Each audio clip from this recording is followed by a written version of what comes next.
my sweet friends, I hope you are all doing well. Welcome to day 10 of our 12 Days of Christmas in July series. If you're just joining in, you can find a link for the first 9 days at the top of the description so you can stay caught up. And if you're new around here, I hope you will consider joining my crafty little family by hitting the subscribe button, and don't forget to listen for the question of the day. Today's project is one that really takes me out of my comfort zone. I wanted to share a folio that could be made with only minimal supplies and tools and a 6x6 paper pack, just to show that if you don't have a die cutting machine and all the dimensional embellishments, you can still make a pretty fabulous folio. So let me just show you the inside. I have my bow tied here and it will remain tied, and we'll just slip this on and off. Because we don't have those dimensional embellishments, we can leave that tied exactly how we want. So we have a double fold here, and the first one on the front has a pretty little flap to cover. There are some folded inserts along with some with the beautiful cut aparts from the paper collection, and each of these pockets is going to have a folded insert. And then also I have some of the 3x4 cut apart. So this is a great way to add your pictures and your memories and keep them stored safe in this sweet little folio. Then you flip it over and you can open the other side as well. So same process here. You've got your folded inserts, your larger images, and your 3x4. So if that sounds good to you, then stick around and we'll make it together. I'm working with the North Pole Trading Company paper pad by PhotoPlay paper. This is the 6x6 pad. It has 24 sheets and 2 of each pattern. After completing the folio, this is all that I have left, and so I can just get rid of this without feeling any guilt about adding it to my stash. I want to get right into making our base. I have 2 pieces here of 65 pound weight cardstock, and they each measure 5 high by 10.5 wide, scored at 5 and 5.5. I want to create a more sturdy cover, so for 2 of these pieces, I'm going to wrap them with an additional layer of my cardstock. So I have my piece cut here is 5 high by 10 wide and scored at 5.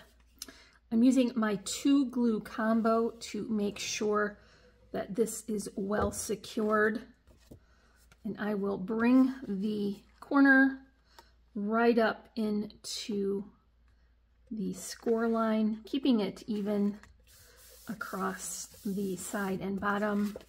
I'll flip that over, remove the remaining paper tape backing.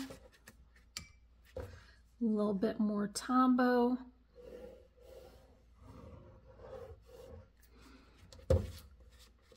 And just fold that over, keeping everything nice and straight and even.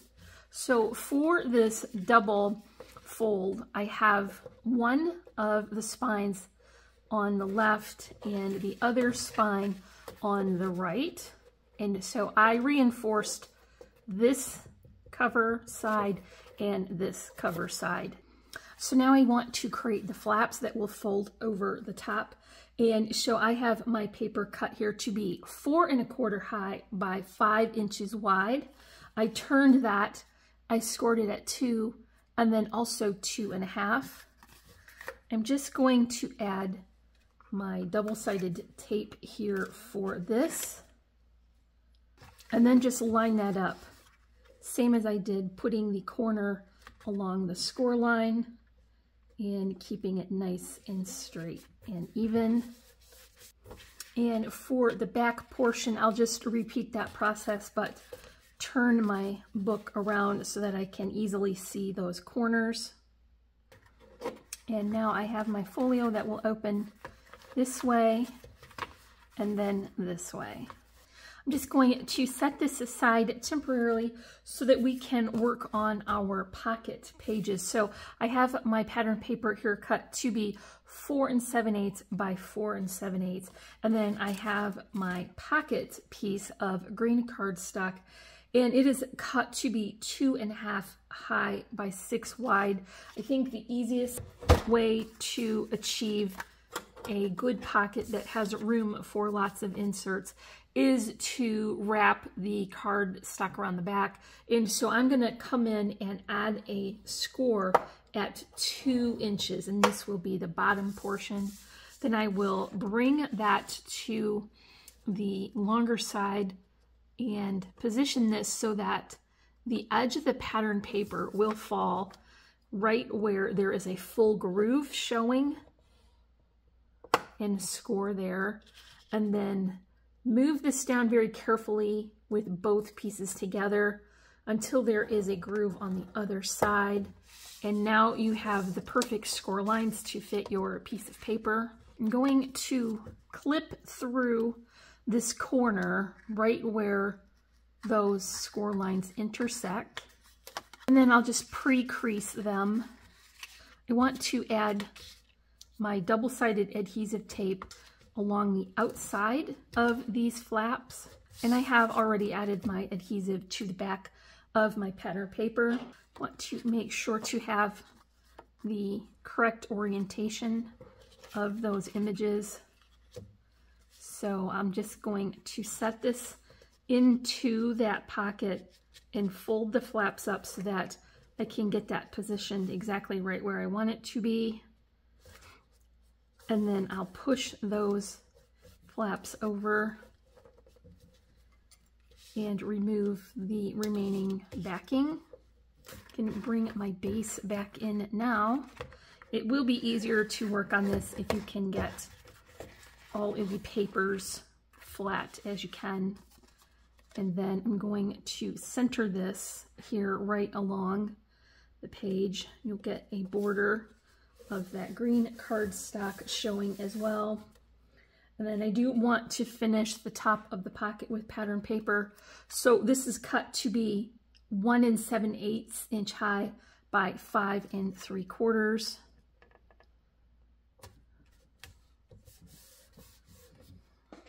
I have a similar pocket cut for this side as well.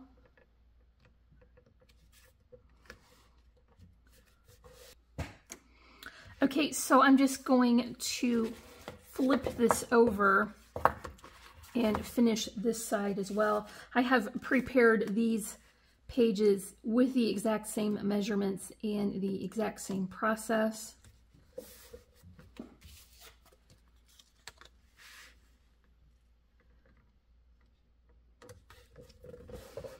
And while I'm at it, I might as well go ahead and finish the front and the back cover.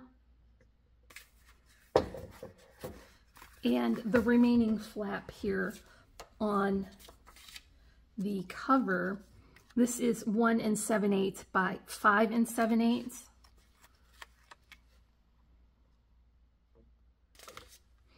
So now that we have all of those pockets, we want to fill them. And I think folded inserts is a nice way to add a lot of space on the inside for finishing with your pictures and journaling. So I have my green cardstock cut this time to be 4 1/4 by 8 1/2 and scored at 4 1/4.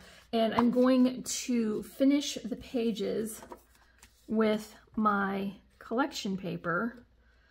Some of the scraps I created as I was working along were large enough to add as a layering pattern, so I'll just go ahead and do that now. So my pattern paper for this is going to be 4 1/8 by 4 1/8. I've created the same for the back side as well. For some of the pages, it made sense to create some layered pages to take advantage of the offcuts again and stretch them as far as I could. So I've just got 2 different patterns, and when they are combined, they will measure 4 1/8 by 4 1/8.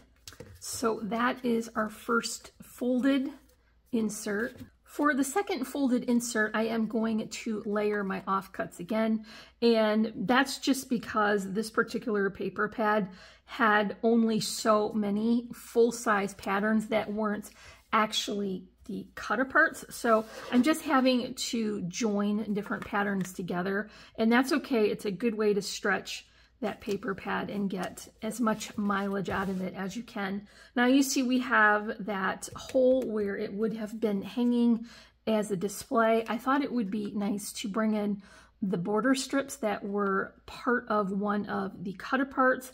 And so I just have these cut so that I can layer them and pretend that it is a larger cut apart image. So that is our second folded insert.